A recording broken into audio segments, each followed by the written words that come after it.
So as we take a look at the idea of noticing and mentor sentences and taking a look at how we can teach these different pieces that students will need when they do their editing and revising for the writing and language test, there are a couple of adaptations and things that we do when we work with our EL students that can be helpful. And one of these comes from Lily Wong Fillmore, who is one of our premier researchers and authors in terms of second language acquisition and academic English for EL students. And she calls these juicy sentences. And the idea behind a juicy sentence is that there's so much information packed into it that it begs to be discussed. Now, the obvious parallel to that is that it works really well for complex text, because the more complex a text is, the more juicy sentences you're going to have, where there is so much information packed into it, you need to talk about it. So the first part, aside from identifying these sentences, is to break them up. And you can do this a couple of different ways. I selected the sentences highlighted in the example. To alleviate rush hour traffic jams in a congested downtown area, stoplight timing is coordinated. Okay. You can break this up a couple different ways. One way that you might break it up is the way that's color-coded and suggested here. To alleviate rush hour traffic jams in a congested downtown area, stoplight timing is coordinated. The way it's broken up there, it has to do with meaning. Okay, so it's not a grammatical dissection, but it has to do with meaning. So we're talking about rush hour traffic jams. And then in the second part, congested downtown areas. And then finally, in the third part, stoplight timing.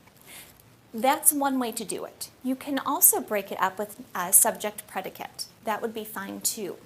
One thing you don't want to do is discourage your teachers who do not have an English background or an ELA background from doing this, because we want them to do it in math, in science, in social studies, in art.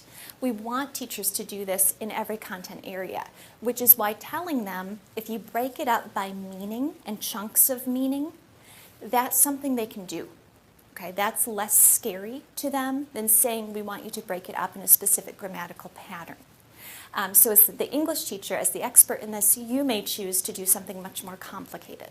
But for your other colleagues that we just want them to kind of start using this strategy, asking them to break up by meaning would be really helpful. Now, when we take a look at this example, this example had to do with pattern and had to do with linguistic pattern and how things are written in this paragraph. We know, as we mentioned earlier, our EL kids are great at patterns. We can teach them patterns. Even when I can't teach a whole lot of everything else, I can teach them to look for a pattern, identify it, find it, and use it. So we can use this to our advantage in terms of teaching for the writing and language test. When I look at this paragraph and I take a look at the patterns, when I look at the color coding and it starts out with a subway system is, a bike sharing program is, those two match. And when they actually go to look at the correct answer for this, stoplight timing is going to be the correct piece. This is similar to when we discussed rhetoric earlier and talked about the rule of three. In this paragraph, we're looking for what is the structure and the pattern that is the same. The other pieces to look for when you're looking for pattern, in the purple, we've got expanded and adopted. Now, I can also find that over here with coordinated and congested if I'm just looking at the end and I'm looking at verb tense. So in this case, we've got a lot of simple past tense. It's not the only thing we have. I also have coordinating. So I have a gerund that we're taking a look at too. But I can teach my kids to look and scan that paragraph and see, do you see the same verb endings? Do you see the same tense? What do you see in terms of pattern? And also we can teach them to take a look and say, suddenly I've got sentences that don't match that pattern. So that could be important to note and to signal that either something is wrong or something earlier doesn't match. So this idea of searching for the linguistic pattern is great for our kids that can understand patterns and seeking out patterns. And they do this really well. And remember, when you learn English and you acquire English, there is a particular way that you do so. Okay, we know what comes first. We know our kids will learn simple past tense as one of the earliest pieces they learn. We know they learn ing very early on, because then you hear your students talking about I shopping, I talking, I walking, I going, and then that's all they use. So we know irregular third person singular, not going to happen. Okay? So there are different pieces that we can predict and know what is it I can use to my advantage and what is it I can use to their advantage to help them on the test. Yeah.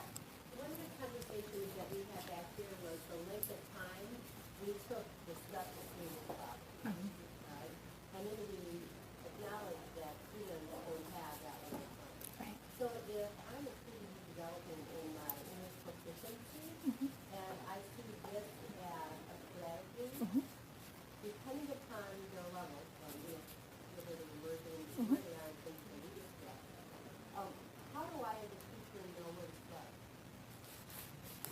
A couple of things. The question about how do I know where to start depending on where my student is on the proficiency scale, we can look at it two ways. One, we can look and say what would be appropriate grammatically to start them with. And that's one answer. And with that, then we would follow that scale of they're going to know simple past tense first, they're going to know gerund, and then we can also pick out which pieces will be a struggle and which pieces develop later. If I'm doing a test-taking strategy, then it's going to be different. Because then I'm going to teach them to look for things like which choice best maintains a sentence pattern, and if they see the word sentence pattern, I'm going to tell them, start looking for EDs, INGs. Start looking for words that are the same. The minute you see sentence pattern, that's what I want you to start scanning for. So it depends on if I'm going for time or if I'm going for what's appropriate proficiency-wise. One of the tricks that we use right now is that we have both state-allowed accommodations and non-allowed accommodations on the ACT. And if we have students who are not going to do very well on the ACT, they can, under our state-allowed accommodations, utilize accommodations, including extended time, but then their score can't be used to apply to colleges and report to colleges. So if we have students that we think are going to do okay, we don't utilize accommodations with them on the current ACT. We just have them take it so that they can use their score. But if it's not going to go well, then we use accommodations. Then what we do is we have them retake it at a later date so that they have something they can use for college entry. Our approach may be very similar depending on what the rules are around accommodations next year. Yeah. Just to clarify, you said that if you use accommodations, they're not reportable? It depends. If it's an EL student and a state-allowed accommodation, then it's not reportable. If you have a special ed student, it's a different thing. 504. Different thing. Yep.